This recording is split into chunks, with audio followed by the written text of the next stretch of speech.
Welcome to the Perspective Knoll, a home to original fantasy stories. Videos are uploaded once a week, feel free to like and subscribe. Enjoy the journey. Hayley Winters Part 1, looking out onto the empty alley beneath her apartment window. Hayley Winters, a girl in her mid-20s with long waterfall curls of blonde hair, was in deep thought of countless ways of her ex-boyfriend, Doug, could die. She thought of killing him herself or hiring a hitman to do it for her, and yet she had to be honest with herself. She didn't want to kill Doug nor have him die in general. His death would only be an easy escape to leave behind the shame of what he had done to her. Look, Hayley, girl. We need to do anything else other than stew over this jerk who left you behind. Came the voice of Zoe, who had been Hayley's only friend through this dramatic turn of events. Zoe had now stood in front of Hayley's view.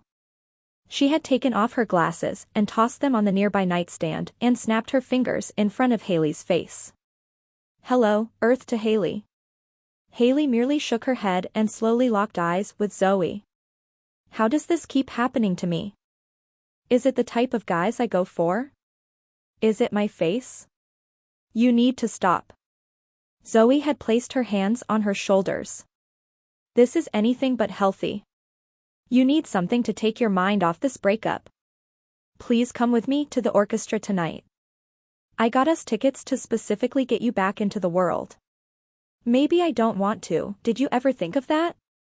Hayley had turned around and walked out of the bedroom and into the kitchen, where she had grabbed a glass from the cupboard and filled it with water. Nowhere I go, can I not see him? He was a musician in a great band, and you're asking me to go out and have a listen to other musicians? Zoe, this night is for you. Don't hide that fact. That guy that you've been into is performing tonight, and no doubt, he will want to hang out with you after. I'll be a third wheel, and that's even worse than being alone. Zoe gave a sigh of frustration and made her way to the front door. She had opened it, and before she had crossed the threshold, she looked back at her friend. Please, don't lose yourself because of a breakup. You're not the only one who has had a rough falling out with someone they had loved with all their heart. Those people got through it, and so can you. You want to know how they conquered that shit? Let me guess. With friends like you? Hayley said sarcastically and rolled her eyes. Damn right, with friends like me. I'll see you tomorrow. Zoe had left the apartment, and her footsteps could be heard leading down the stairs that followed the outside edge of the building. Hayley took another long swig of her glass of water and placed the empty glass on the counter behind her. She was a mess, and even though she knew that she was spiraling out of reality, she had no intention of changing her course this night. She instead grabbed a massive bowl of her favorite ice cream, cookies and cream, and turned on her favorite movie series, the Harry Potter saga. She had made it through to the second movie before the thought had entered her mind. She had wondered if magic was real in our reality. She had thought back on the Salem witch trials and thought if some of those cases were factual. Hayley hadn't bothered pausing the movie, she had seen them countless times, but she had now set her focus on her phone. She was looking up witchcraft. This was the first step in her 1,000-mile journey. This rabbit hole into witchcraft had dug its talons into her very soul, and now, with every new piece of information, it pulled her to yet another possibility of a new life for her. A life that she could control. Weeks had passed, and Hayley had only gone to work and then home to eat and continued her research. Yet she felt that she was hitting a wall, in a sense that seemingly more important context existed in books only. She had begun hitting the local libraries, and once more, there were restrictions on what could be viewed to the public. The libraries are public after all, and knowing that children venture to these establishments, that certain books would be screened and outlawed. This did not deter her search. Hayley had opened her search to local bookstores and even antique shops that had the possibilities of holding odd items such as relics that could be used to channel energy or magic. One day she was reading an old book at a table in a small antique store, and a young man had come up and introduced himself. Hi, I've seen you here a few times. Are you looking for something in particular? Hayley was uncomfortable with his presence. It seemed that Doug had left a very untrusting judge of character to men in general, and unfortunately, she could not help it, even though this man was trying to be social. Do you work here or something? Of course not. I'm always looking for something unique in places like this. My name's Todd. He flashed a handsome smile. Hayley, my name is Hayley. She answered as the wheels in her mind began to turn. Do you know anything about witchcraft? Nice to meet you, Hayley, and whoa. Are we talking about real witchcraft or like Wiccan sort of stuff? Such as herbs for healing and not so much cursing or killing? Todd had slowly dropped into a chair opposite of her and eyed her curiously. Hayley had raised the book that she was holding, and the title read, The Road of the Witch. There was no other writing on the book that would identify the author. Hayley had put the book down flat on the table, and took a moment to think how she should word any sort of explanation for her reasoning behind her interest on the topic. Honestly, I've seen the Harry Potter series way too many times to believe that all of it is fantasy. I think the author has had real encounters with the craft. That is the craft that is witch. Oh my lord, finally. Someone else who believes it's a real thing to shed light on a secret world. Todd was genuinely surprised and filled with joy. He was as giddy as a young boy about to go downstairs Christmas morning and find out what Santa had brought him. I have thought that her details were way too specific to believe that she had just thought of this story. So what do you want to know? I got lots of theories. Hayley was now regretting her decision to have those words escape her mouth. It didn't matter now, she had to think of how to ask the right question while putting it in the form of a Harry Potter conspiracy theory. So, you think magic is real as well and that there are ways to learn it, right? Of course I do. Answered Todd as he leaned forward and lowered his voice. Did you know that there are churches throughout the country that have held classes? Now I'm not talking about new churches or even of any specific type of religion, but the consistency lies with the age of the structure itself. Like if it is made in the 1800s. Not any time before 1843 but no later than 1886 or somewhere around there. Todd had taken a breath and Hayley was blown away by his answer. Is there proof that those churches or any in particular that have partaken in classes of witchcraft? She asked, and she too was now leaning over the table and speaking in a hushed tone. Photographic proof of people going into these churches, wearing robes with large hoods and not coming out for hours. And by the way, it's always late at night. After midnight. Said Todd, and Hayley's common sense told her what she should believe is the truth. If anything, that sounds more like a cult practicing their conjuration of the devil. Hayley replied, and she sat back in her chair and let out a sigh. The thing you just described sounds way more like cult practices as a way to shame God while in his home. Todd had responded with a smirk before he commented. Riddle me this. What is the difference between the two? One tries to summon a demon or fallen angel or what have you. The other curses those who have wronged them so that they can have what they desire in the end. Sounds like both practices could lead you to the same place. Now the difference. Magic or witchcraft can also be useful in day-to-day living as we have seen in those movies. Self-cleaning dishes. Heavy objects can be moved with a flick of a wand. Summoning demons get you exactly that. Witchcraft, however, is a very wide subject. Hayley had thought on his words and after a short moment responded, so you said that these churches were holding classes. In what way does a photo of people in robes entering a church late at night lead up to the conclusion of schooling in the arts of magic? It's simple. Word on the streets. Todd answered, and they both laughed at his explanation. Look, bullshit or not, there are reports of teaching of witchcraft in old churches across America. I don't have proof myself, such as personal experiences, but I do want to believe that such a thing exists. And if so, how would someone like us become a student? Hayley was about to respond when she had noticed that a young woman was staring at her from behind a short row of bookshelves. The woman was dressed in odd clothes as if she may have been from an Amish town, yet she knew there was none out this way. Todd had grabbed her shoulder and made her shift her focus. Are you all right? He had asked and tried to see what might have held her attention across the room. Hayley had turned to look back at the spot where she had seen the woman, but she was no longer there.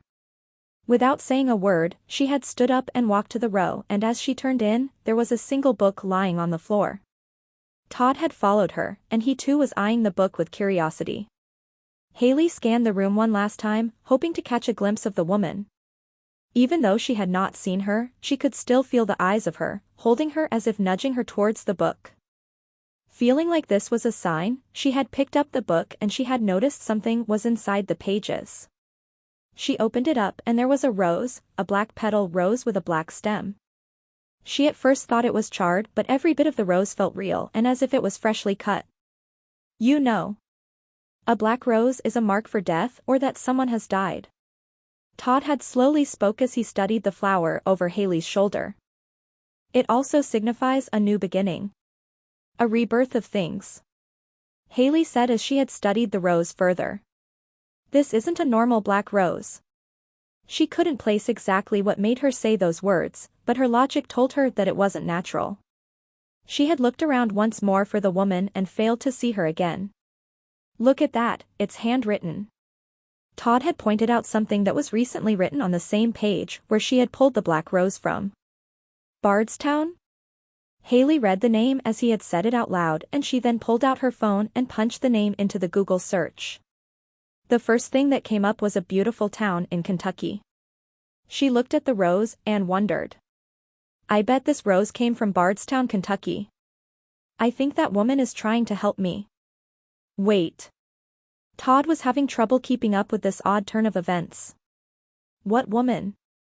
What's in Bardstown, Kentucky? What are you needing help with anyways? Todd, I can't talk about this right now. I need to go. Todd had tried to get her to stay but Hayley was on a mission, and she knew that the universe was trying to help her get what she was looking for. As normal as the lady may have looked back in the 1800s, she looked creepy and out of place now. Yet it was her large eyes that had done the trick to command her attention. It was hard not to listen to the silent instructions that she left for her to follow, along with her disappearing act. Hayley had gone back to her apartment and began to plan a trip. Bardstown was a little more than a 3-hour drive from her doorstep in Huntington, West Virginia. She had double-checked her bank account and made sure that she had enough for a hotel once she was there and gas money, along with snacks for the next 24 hours. She did bring her baseball bat. She normally kept it at her bedside just in case an intruder had the nerve to break in, she'd be ready. Blunt objects are efficient and much quieter than a gun. Hayley would tell the same thing to any of her house guests when they asked why there was a bat next to her bed. She had a small duffel bag packed with clothes that would last her a few days. Before she knew it, she was on the interstate and heading for some small town that she had never been to. Better still, she had never heard of Bardstown until a few hours ago. There was a part of her that wanted to let her bestie Zoe know where she was headed but felt that she would only think Hayley was out of her mind and that she needed to not bother, and stop looking for ways to get back at her ex-boyfriend and start living her life again. Although that all made sense to Hayley as the thought had replayed in her mind a few times over and there was a moment that she felt the urge to turn the car around. Yet the image of the woman pleaded her to keep the car pointed west. She had finally made it, and she had only lost a half tank of gas on the journey. Bardstown, Kentucky was every bit as beautiful as the pictures that she had seen online. It was a small town but there were old buildings that had been well kept and was a tourist attraction. Even though the weather was cold, being February that wasn't abnormal, she was still surprised at how many people were walking about. There was a grocery store that Hayley felt was a good place to start asking questions that would lead her to the answer of the black rose. She had entered through the sliding doors, and there were 3 registers that greeted her but only one had a checker. He was young, maybe still in high school and he was looking bored and was more than willing to strike up a conversation with Hayley. Good evening, is there anything in particular you are looking for? I could point you in the right direction? He had asked and flashed a toothy smile. Hayley looked at his name tag and read the name, Liam. Actually, I am in search of something very specific, Liam. What do you know of a black rose? Liam's smile had faded away so suddenly that it sent a chill down Hayley's spine. The young man had begun darting his eyes all around, as if looking for the right way to answer her question. Hayley had stepped back and felt like he was about to have a seizure. Look, I'm sorry. It's nothing. I was just curious if there was anything special about it and its meaning? Liam looked back at her, and he now looked white as a ghost. I wish I could say, but it's not my place to speak about it. He had paused a moment and once more his eyes flipped about the store. There is a church though. It's on the east side of town. You can't miss it. But, you didn't hear that from me. Liam then turned around and left his post and disappeared behind an employees-only door. Hayley was left alone, and she felt like whatever the black rose was attached to, whatever meaning was behind it, that is attuned to only this small town in Kentucky. She decided to go deeper into the store and to try and find a fresh deli or something that might serve some warm food. There in the back was a deli, but nothing hot and ready. She found it odd that there was no one working the deli itself and she had only passed by 2 other people in the whole store. Hayley had decided that she was wasting her time there, and as she rounded the corner of an aisle, she had run into a young girl. The girl had worn the same type of clothing from the one in the antique store. The girl had apologized for running into Hayley and stopped mid-sentence when their eyes met. "You aren't from here, are you?" the girl asked as she looked up at Hayley with those dark blue eyes. Hayley had taken a moment to find her voice. She was surprised at the sight of this girl and wondered if other forces in the world were already pulling her towards this place. "No, I'm not from around here," she had answered as she studied the girl further. "That's a lovely outfit." The girl's face had lit up and she had done a small twirl and thanked Hayley for the compliment. "It's not often someone comments me on my clothes," the girl had stated. "My name is Amelia. Are you passing through or do you have business here to attend?" "If I had to choose between the two, I'd say that I'm here for business." "I was wondering if you knew anything about." Before Hayley could finish her question, Amelia had placed a finger up to her own lips and shushed her. "I know what you are carrying with you. I can see its energy rising from your purse." Hayley had looked down at her purse and she could not see anything. Yet when she looked back at the girl, she was staring right at it as if she could see what she was describing. "Come with me. We need to be elsewhere where we can talk freely and not with a hushed tongue." Amelia had led the way and left the store with a confused and nearly frightened Hayley. She was not sure what to think of this little girl, especially being led now to some unknown location. Hayley had begun thinking of all the bad things that could happen in a small town. The police here could be covering up murders of outsiders who were seeming to snoop about their town and dig up some ancient mystery. On the other hand, she could simply be thinking the worst and in truth have no reason to not trust the girl. Amelia had led them just away from the store's parking lot and under a small tree that had twisted branches, spiraling outward like a canopy above them. The girl had turned to face Hayley and asked her if she could see the rose. Hayley took her purse off of her shoulder and withdrew the rose and handed it to her. "How did you know I had it?" Hayley asked. Amelia had smiled softly and handed the rose back to Hayley. "Like I said, I could see its energy. We who have guarded the black rose and its secrets can spot them. There are no other black roses like this one in all the earth." Hayley had studied the rose once more and tried to see what Amelia had claimed to see. She was disappointed and put her hand down at her side with the rose still between her fingers. "Are you curious at all as to how I came across one of your roses?" "No," Amelia had answered. "If you wish to know more, then I will have to ask you to seek out the Father. He is the head of our order here. At this very moment, he is within the walls of the church on the eastern part of town. Would you like me to take you there?" Hayley was shook to her core. She had no idea how fast everything would be coming at her as she entered the town. She was not mentally prepared, and upon mentioning the rose in the store and how Liam literally left her standing there alone, Hayley was less confident about finding what she was looking for, but instead, coming up with something far darker. "I suppose I can ask him a few questions." Amelia had taken Hayley by the hand and began leading her down the sidewalk. Amelia had started singing a soft song that to Hayley sounded as if it was a made-up lullaby, sung to her by the girl's mother. "Where are your parents?" Hayley asked as she was now curious that a girl her age was simply walking about on her own. "They are dead," Amelia answered, and her face swelled with sorrow. "I'm sorry to hear that." Hayley had felt bad for even bringing it up. "Me too," said Amelia. They had been out in the barn during a wild storm. I can't remember why they had ran so fast away from me and my older sister. Something in the barn was so important that they had got themselves killed to try and protect it. Hayley had a few questions in her mind now. Do you know what it was? Did you ever see the object after that? Never again. She answered. The wind had blown so hard the barn had shattered into pieces. Everything had got swept away and I thought that my sister and I were next, but... Amelia's voice had trailed off and she had begun to cry. I'm so sorry, Amelia. Look, let's talk about something else, anything else. Hayley didn't want Amelia's memory of her to be that she had made Amelia relive the worst day in her young life. Do you have a favorite movie or show? The father doesn't approve of movies. He believes they are a narrow-minded version of someone's depiction of a story. Books are where the real account of the truth can be found. He says the truth may be different for everyone. That it's the perspective of the truth within the person's own compass. I could read a book and you could read the same one. Yet both of us would not share the same opinion of all the events if we were to label them good or evil. Hayley was a bit in shock at how the young girl could recount words that this father had spoken to her and no doubt many others. Amelia did seem like an old soul in a young body.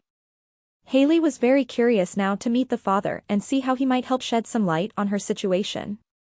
How old are you?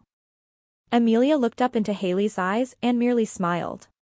She had then giggled and avoided the question with asking one of her own. Do you have family? People you are close with? I have a mother who is enjoying her life in California. Her husband, who is not my father, is not what I would call husband material. I swear he is sleeping around. But when you got lots of money, I suppose it's not that hard to turn the other cheek. Hayley made a face because she now realized how close Doug's personality was to her mother's husband. I haven't kept in touch with my cousins, not since I went out on my own at 17.